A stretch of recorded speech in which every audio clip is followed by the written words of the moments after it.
This is Alexander Rodriguez, your entertainment sassy bear for BWTV. It's the 40th anniversary of the Golden Girls. The Golden Girls has been part of many of our gay lives, whether you watch the original run or the thousands of repeats that play each week.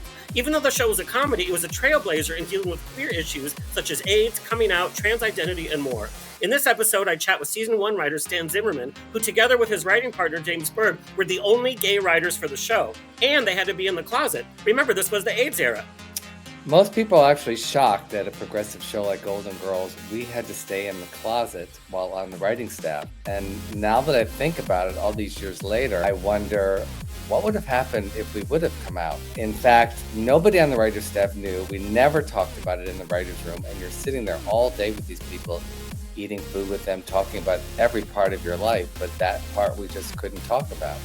The only person that knew was Estelle Getty, and one of our first days on the set, she dragged us around the corner where nobody was and said, "Your secret's safe with me." And we thought that she meant that we're Jewish, but it actually was that we're gay. And she was one of the first allies. I didn't even know what the word ally meant at that point. And we became very close with Estelle even after we left the show. Things come up like, what did you do this weekend? I couldn't say, well, I was dancing at Studio One. So I just made up stories. And, back in those days, I knew how to do that. That was just a part of my everyday life of being in the closet. Maybe 2 years later, Jim and I got asked to do an article for a local paper to come out as Hollywood writers, gay writers. And our representatives again said that they didn't think it was a good idea, but Jim and I were just tired of living in the closet, and we decided to do it.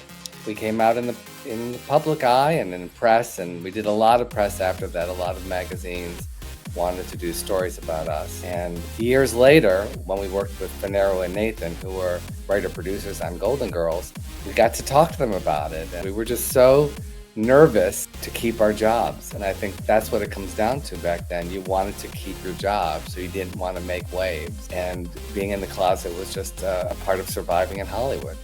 Check out Stan's book, The Girls from Golden to Gilmore, with his story. And yes, he wrote for Gilmore Girls 2 and Roseanne. That's another story. You've been watching Alexander Rodriguez for BWTV. Check out bearworldmag.com/TV for more.